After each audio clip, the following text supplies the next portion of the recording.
Assalamualaikum warahmatullahi wabarakatuh.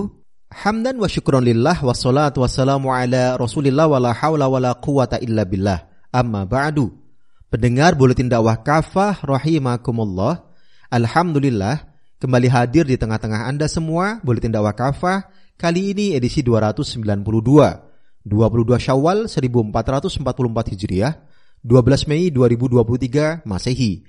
Kali ini akan mengangkat tema perubahan hakiki hanya dengan Islam. Bismillahirrahmanirrahim. Pemilu baru akan berlangsung 1 tahun lagi. Namun demikian, euforianya semakin terasa saat ini. Parpol dan elit politik mulai melakukan beragam manuver politik, bernegosiasi dan mensosialisasikan capres mereka masing-masing. Berbagai survei oleh sejumlah lembaga survei dilakukan, di antaranya untuk membangun opini seputar para capres tersebut. Suasana kompetisi pemilu juga terasa kuat di tengah masyarakat. Posko-posko relawan didirikan, berbagai agenda konsolidasi dilakukan. Sosialisasi para capres digelar di berbagai daerah. Antusiasme tinggi juga tampak di tengah-tengah umat muslim. Mereka berharap besar akan ada perubahan melalui pemilu tahun depan. Pendengar rahimakumullah, logika kepemimpinan. Keadaan umat hari ini di tanah air memang sedang tidak baik-baik saja, bahkan kian terpuruk. Beragam persoalan membelit negeri ini dari persoalan ekonomi, sosial, keamanan hingga politik.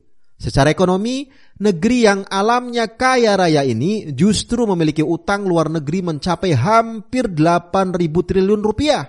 Pemberantasan korupsi malah makin lesu. Skandal keuangan 341 triliun rupiah di Kementerian Keuangan misalnya sampai sekarang tidak ada titik terangnya.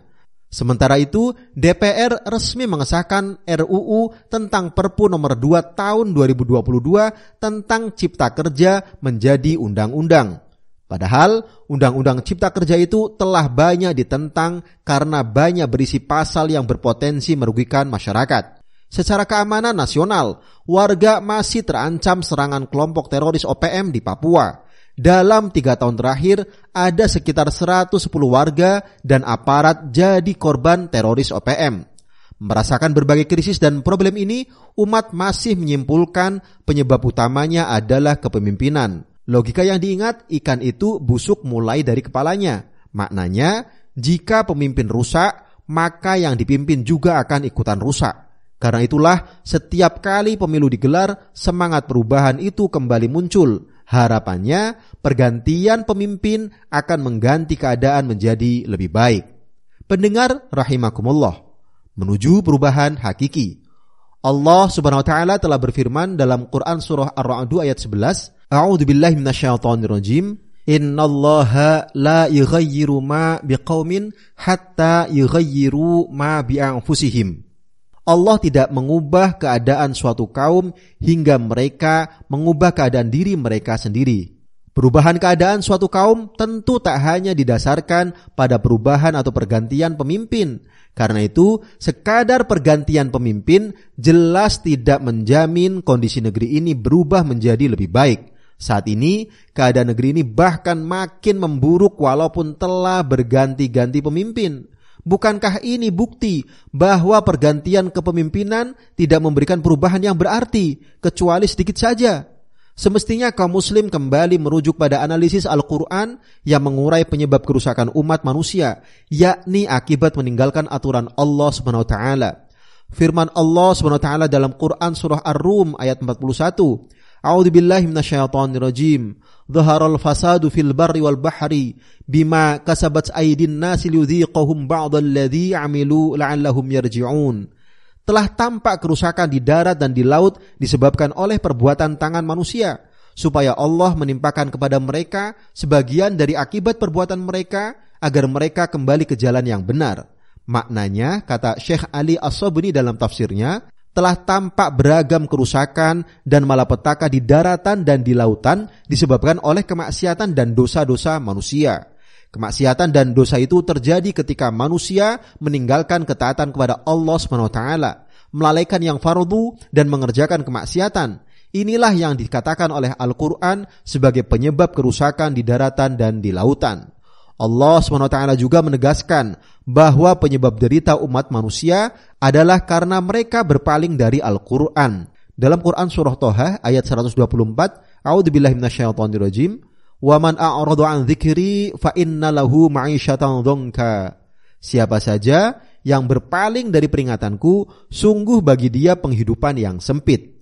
Imam Ibnu Katsir menjelaskan makna dari frasa berpaling dari peringatanku adalah menyelisihi perintahku dan apa saja yang telah aku turunkan kepada Rasulku, yakni Al-Quran, berpaling dari Al-Quran lalu melupakannya dan malah mengambil selain Al-Quran sebagai petunjuk.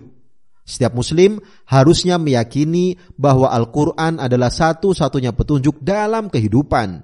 Allah SWT telah menunjukkan kepada kita bahwa akar persoalan umat hari ini adalah karena mereka mencampakkan syariahnya yang kafah dan malah mengambil aturan kehidupan yang lain seperti sekulerisme demokrasi di negeri ini.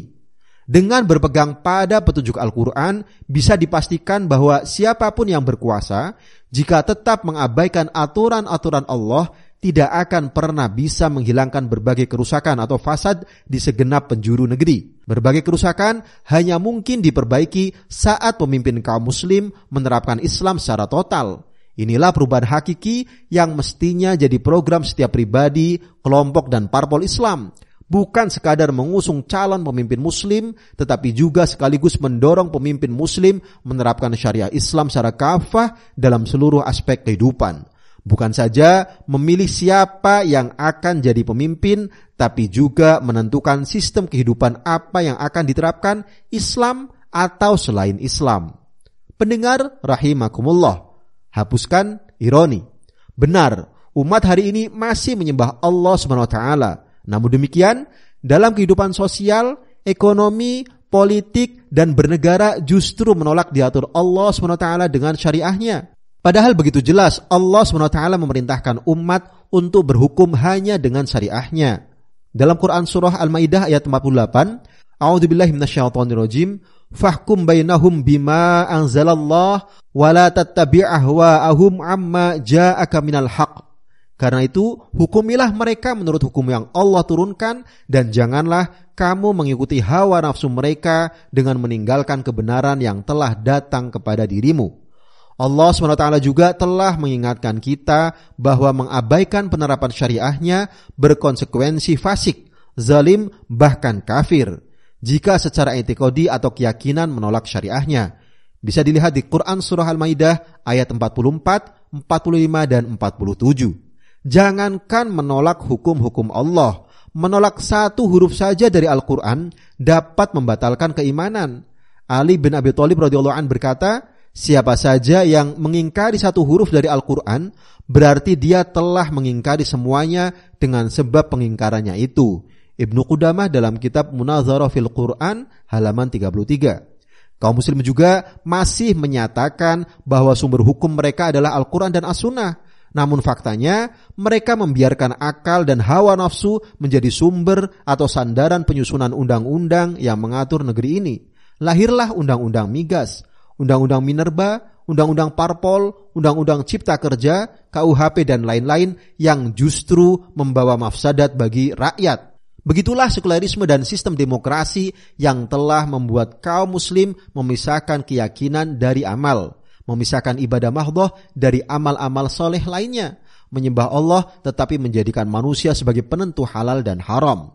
Padahal syariah Islam telah mengatur soal lahan, pertambangan, baik migas maupun minerba, ketenaga kerjaan, dan lain-lain. Syariah Islam pun telah mengatur pidana baik berupa hudud maupun jinayat dan ta'zir.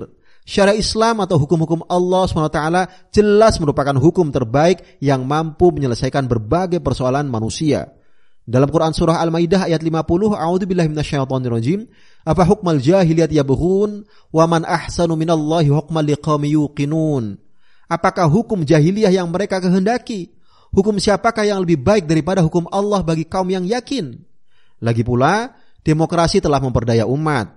Menyatakan kedaulatan di tangan rakyat, realitanya hitam putihnya negeri ini ditentukan oleh segelintir wakil parpol yang duduk di parlemen. Mereka kerap membuat undang-undang yang malah menyengsarakan rakyat yang telah memilih mereka. Para anggota dewan itu lebih tunduk kepada pimpinan parpol ketimbang kepada rakyat. Juga lebih melayani pemilik modal asing-asing dan lokal. Mantan Menteri Perekonomian Rizal Ramli pernah mengatakan bahwa ada 25 undang-undang yang merupakan pesanan dan disponsori asing seperti Undang-Undang Migas yang dibiayai oleh United States Agency for International Development atau USAID. Sementara itu dalam Islam, kepala negara atau khalifah tinggal menjalankan aturan yang sudah ada, yaitu syariah Islam. Tidak ada hak sedikit pun penguasa ataupun wakil rakyat, apalagi oligarki, asing maupun lokal untuk mengotak-atik hukum-hukum Allah. Dengan demikian, sistem Islam bebas dari intervensi siapapun karena selalu berpatokan pada dalil Al-Quran dan As-Sunnah. APBN dalam negara Islam atau khilafah pun telah jelas pos pendapatan dan pengeluarannya sesuai tuntunan syariah. Karena itu, APBN syariah ini bebas dari permainan anggaran, intervensi para cukong dan mafia yang memakan uang rakyat. Penguasa tinggal menjalankan APBN itu sesuai syariah sehingga memberikan keberkahan dan manfaat bagi umat. Pendengar rahimakumullah, sebenarnya telah jelas akar persoalan negeri ini bagi kaum muslim, yakni karena mereka berpaling dari syariah Islam. Pertanyaannya, maukah kita memutus akar persoalan yang telah menyengsarakan rakyat di negeri ini? Ataukah kita tetap akan terus berputar-putar dalam lingkaran setan persoalan dengan mencari solusi di luar Islam?